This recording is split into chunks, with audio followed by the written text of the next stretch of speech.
Okay, so we're on booklet 6, the humanistic approach. And here are our key objectives that we need to cover. So you've got that on the front. And here we go. So the first thing I want you to draw your attention to is, why is it called the third force? So we've already looked at the determinism of two other approaches, the behaviourist and the psychoanalytic. Behaviourists, as you remember, have an environmental determinism, and here the psychoanalytic has an unconscious determinism, sometimes referred to as a biological determinism, but actually it's better if you refer to it as an unconscious determinism. So determinism, as you know, basically means that our behaviour is predetermined in some way for us. That's what we mean by determinism, so you should highlight this and make sure you know that. So the other two approaches are seen as very passive, or individuals are seen as very passive in them. Okay, so in other words, they're seen as driven by something else. The humanists were very anti that feeling, and they felt they wanted to reject this determinism and also reductionism. I'll talk about that later. But they believed that we were actually in charge of ourselves. We had what we call free will, or otherwise known as personal agency. That's another little expression, same thing.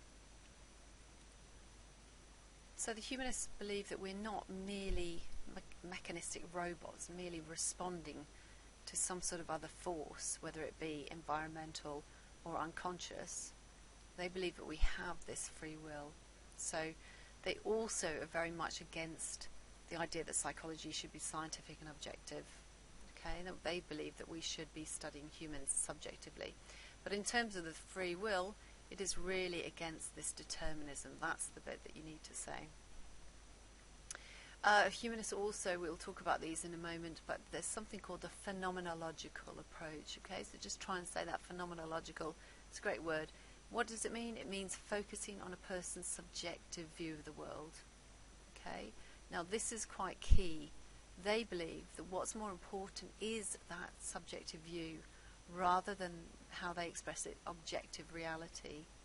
So it is a bit like seeing the world from their shoes, but I want you to learn to be able to say, you know, that it's what is important is really the subjective view rather than objective reality. So in other words, I'll just bring this in here. We could see somebody's behaviour, and that behaviour, we can explain it from one perspective. But the thing is that we're seeing it from our view, and actually it doesn't really matter what our view is. The humanists are saying what's really important is how that person perceives what has gone on. Okay, so what matters to them is their view, their subjective view, all right, rather than us looking at something. So if we see somebody having a real, I don't know, tantrum, an adult tantrum, we could just explain that as in, you know, they're spoiled or whatever.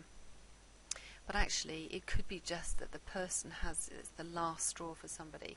And in order to understand that person's world, we really need to see it from their perspective. And that's what the humanists believe. So they're also seen as unique individuals in charge of their own destiny. So there are three key points there, really. But we're going to look through each in a bit more depth now. So the key assumptions, if you're asked to write about the key assumptions of the humanists, here we go. Number one. Everyone is a unique individual. So I've kind of highlighted for you the key point, right? Identified a key assumption, all right? So there's your identification, unique individual. That's your kind of trigger phrase. What does that mean? Explaining it. Psychology should focus only on the subjective experience of that person. And they believe that information is much more important than objective reality. And it's the only way to understand them. And we call that explanation, that subjective view of the person, phenomenology. Again, another example, you know, if you knew somebody who had an eating issue, eating disorder, for example, something like anorexia, it's all very well us saying to that person, you know, you really are looking very thin, you need to eat more, etc. That person does not see themselves in that way. And the humanists will say, in order to understand their world, we have to see it from their viewpoint. So that we call phenomenology. Second key assumption is this rejection of science and focus on this ideographic approach. Okay, so a nice little bit we could have here, the rejection of science. So, due to this focus on individuals, the humanists don't believe in universal laws of behaviour, and you guys know what we refer to with that. That is the nomothetic approach. But they instead prefer to study individuals using an ideographic approach. In other words, things like case studies. Why? Because we're all uniquely different. And they think to bung us all in together and refer to us in the same group is ridiculous, because we are all unique, and therefore we should be looking at individuals with a case study, looking at them as individuals, and therefore they actively reject a scientific approach. It's not that they are not scientific, but they choose not to be. They actively reject it, okay, because they think it's dehumanizing to study humans together. Third key assumption is this. Here's our key word: free will. Okay, and there's the personal agency. So what do we mean by that? Well, they believe that people have free will over their actions. Their behaviour is not determined by any other aspect. They have personal agency, and that means they are free to choose how they behave. And with that comes responsibility. All right, so if you decide that you don't want to do your prep, with that comes the consequences. If you decide you're going to spend a long time doing your prep, with that comes consequences. You know, the consequence hopefully will be that you do better, but it may be also that you miss out socially, etc., etc. So we have free will to make these decisions, and free will means that you're not forced in any other way. It's your choice. Okay, so you're not coerced, you make decisions. Holism, fourth one. Okay, what does it mean? People must be looked at from a holistic view. That means the whole person in their context, within their social context. The person, their behaviours, their subjective experiences, but within their social context. So they're saying we can't just look at the smaller component parts, okay, because that is seen as reductionist. If we focus just on component parts, humanists argue that we lose the essence of what it is to be a human, and I'll give you some examples in class. Okay, now you should be able to answer this. What do we mean about the component parts of behaviourism, cognitive approach, psychoanalytics? So do have a think about that, because I'll be asking you in class. Another key assumption is they believe, they both the humanists we study believe in something called self-actualization. Okay, what does that mean? Well, it means that everybody has an innate tendency to self-actualize, to reach their full potential. Okay, so in other words, they're born, innate means you're born with it, this drive to reach your full potential. That means being the best you can be, alright? Whatever you decide to do, it's not achieving the most money, it's not being the most successful, as some people might think. This is being the best person that you could ever be, okay, whatever that means. And obviously this is a really positive view of human behaviour. And I put here other approaches it contrasts with.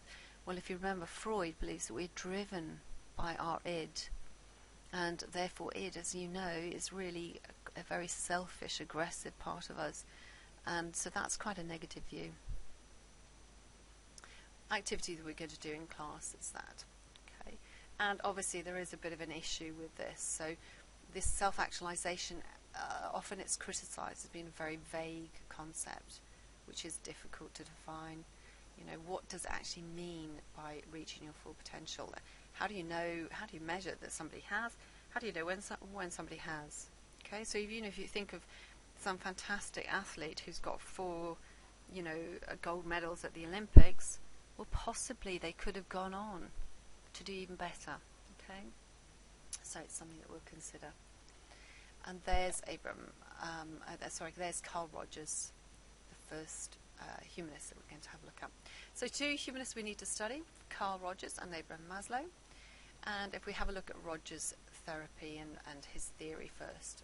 Okay, so what did he do? He developed, if you were asked a question about how he helped psychology, this is one key area. He developed something called PCT or CCT, doesn't matter which term you use. It's either client-centered or person-centered therapy. Okay, it's a form of counseling.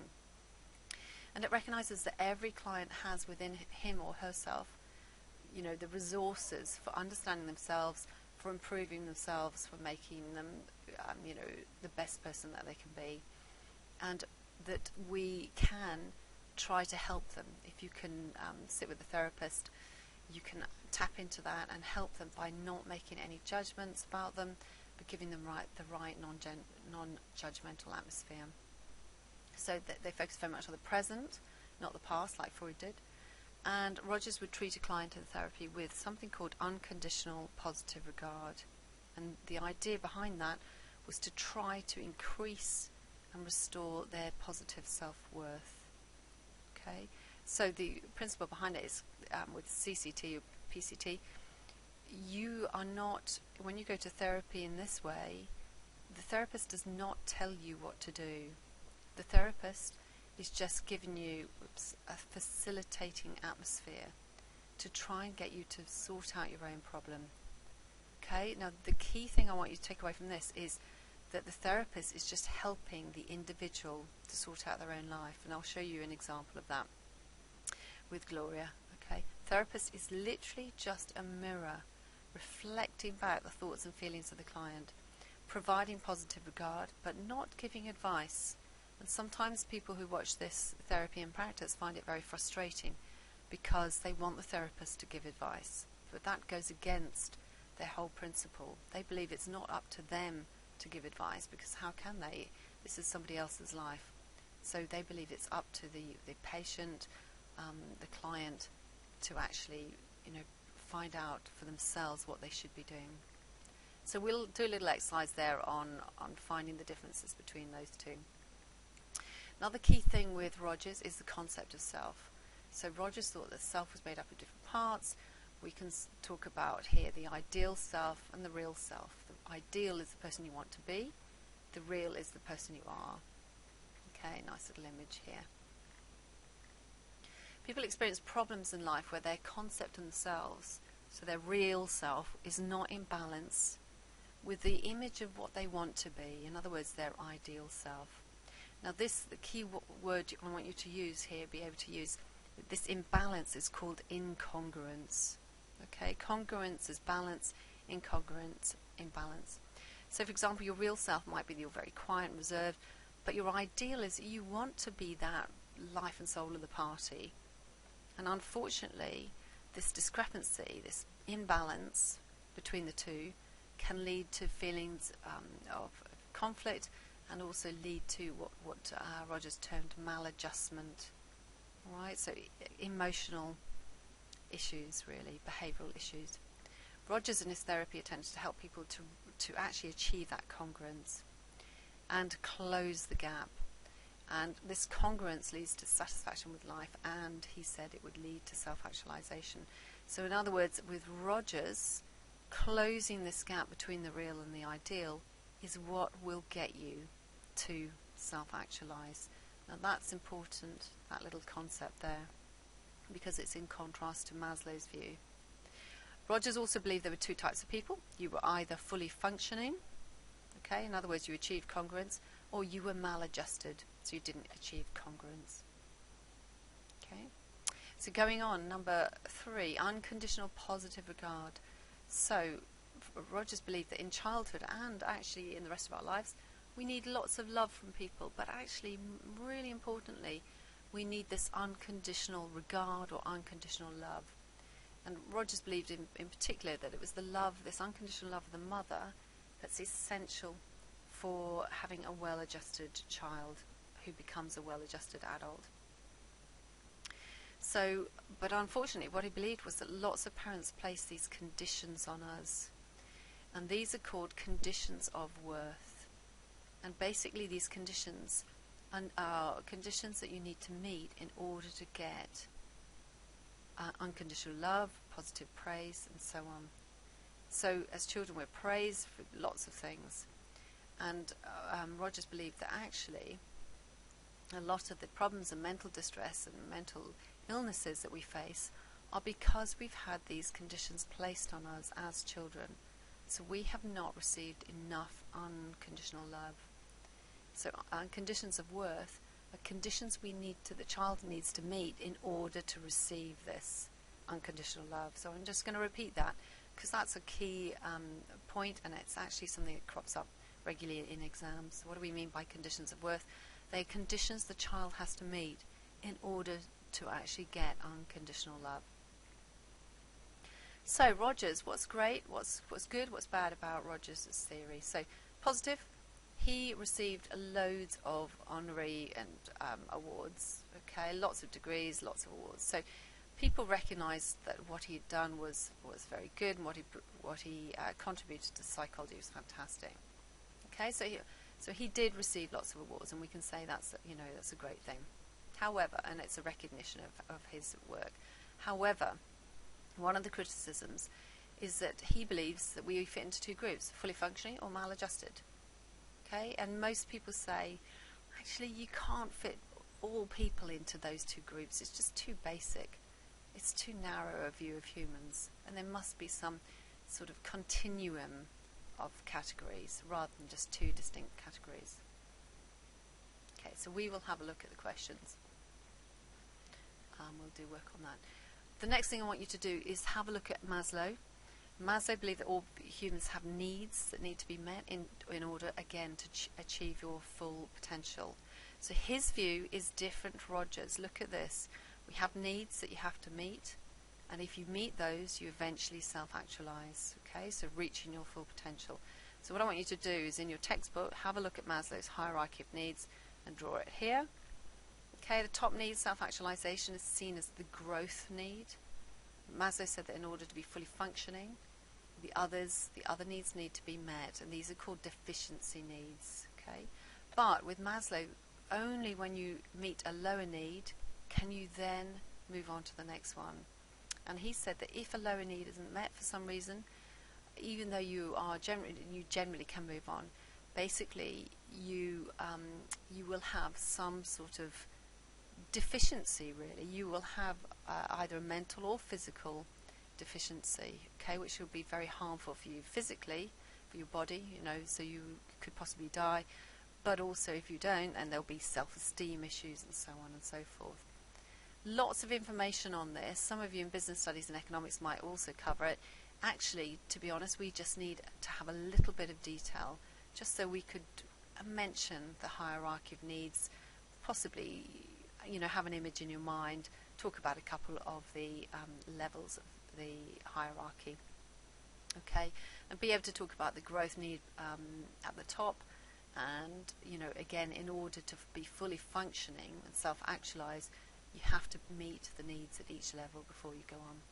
So what's great about Maslow? Maslow's work had a massive impact on occupational psychology, so work psychology, all right, so people use it even today on trying to work out how to motivate staff and employees, because they have to work out for each individual what is driving them. Is it that they need social support? Is it that they need more money, etc., etc.? So if you look at the levels, you'll be able to have a look and see how that would work in the workforce. The trouble is that a lot of people say this is a really Western concept. Okay, because many of the world's population just have to focus on their basic physiological needs, and they may be so demanding that they are not able to go on up in this hierarchy. So if you look at the hierarchy, the basic need is physiological, food, water, etc. And if they can't meet that, then how on earth can they self-actualize? So it's a bit of a negative point, and we'll just do a quick summary of that in class. So you will need to evaluate the humanists. Okay, in other words, be able to say strengths and weaknesses, and of course, what we're trying to do is get you to the point where you can compare them as well with the other approaches. Okay, so these are just facts. You have to explain why they're positive and negative. So, positive points: free will, first of all. Humanists present people as being able and actively influencing, determining their own development.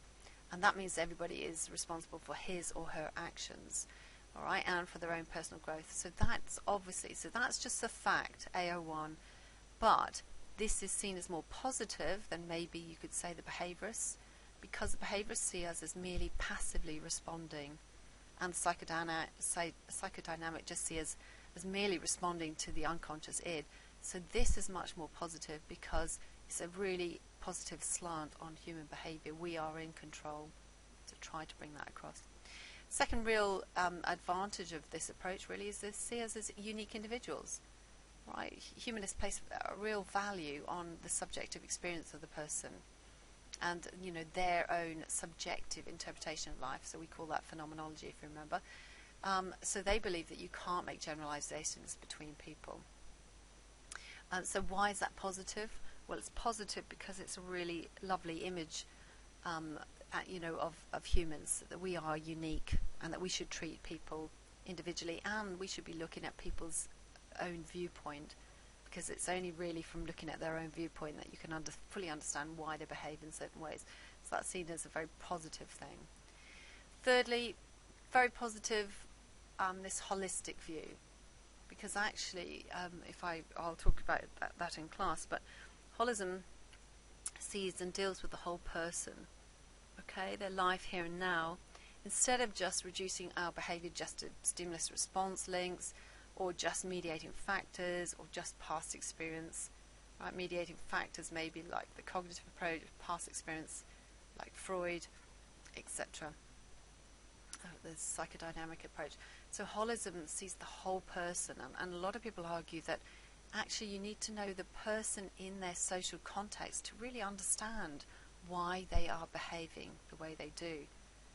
All right. So, for example, as a teacher, if a student isn't performing very well in class, or they're not producing their work, it's a little bit reductionist to just assume that they are disorganized or something like that. Sometimes it's useful to see the whole picture, to know what else is going on in their life. Are they overcommitted in the school in other ways? Is there all sorts of other stuff going on at home, etc.? And really, to fully understand them, we probably need to try to get a more holistic view. Person-centered therapy is very positive. It's still widely used today, and certainly it helped. That sort of approach has really helped counsellors in therapy today, to perhaps with some therapies to stand back and let the individual make the decisions on their life, because it is their life. So that's seen as a very positive thing. But of course, there are negative points. This active rejection of the scientific approach is very, very much criticised. It saw no value in attempting to predict human behaviour, because they believed that what was important was here and now. But this is really criticised because this lack of scientific rigour and very little objective empirical evidence. It means that we don't have support for their assumptions. We need to have scientific evidence really to support their views in order to progress the theory. And actually, as it says here, because of this, it hasn't made much progress with its theories. Humanists, of course, would dismiss all of this. They say that actually, you know, the approach is really making a positive contribution by focusing on valuing people and recognising their worth. They argue the approach has a positive contribution to make in people's lives, and you know they are right that they value people. They see everyone as, you know, worthy really of study, uniquely different to other people, and a lot of people like that approach. Humanists have also been criticised for focusing on individual needs. Okay, so we'll talk about that in class, but you know there are it does have restraints.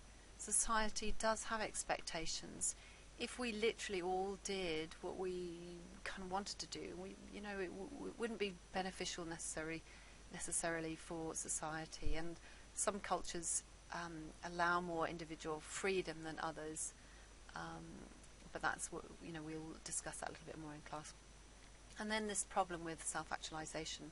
So this is worthy of learning, really. It's we would say that self-actualization as a concept is actually a bit vague. What do we actually mean by it? We might reach it in very different ways. How do we know we've reached it? How do we measure it? Okay, can everyone reach it? Is it just Western? As I've already said, loads of people in the world are just focused on their basic physiological needs to get food and water. So if Maslow is right, then it's assuming that not everybody's ever going to get the chance to self-actualize. Another difficulty with it is when they're very focused on our consciousness and our different individual emotions. But again, how would we study these objectively? All right, so how do we study things like congruence? They're internal and they're difficult to measure. Now, Rogers and others have tried to make it a little bit more objective. Even though they don't want to be scientific, they have acknowledged that they perhaps need to come up with a little bit more of an objective process. And so there is something called the Q sword, which is a questionnaire with key terms that are given to different people before and after therapy, and then the scores are correlated, and it's really to see whether there's an improvement, if you like, on how they're feeling. So that's an attempt to make it a little bit more objective. And then we go into past questions, which we will have a look at. And then, of course, we need to always be making sure we compare with others, and we've got the ability to do that fairly quickly, so we'll look at that in class.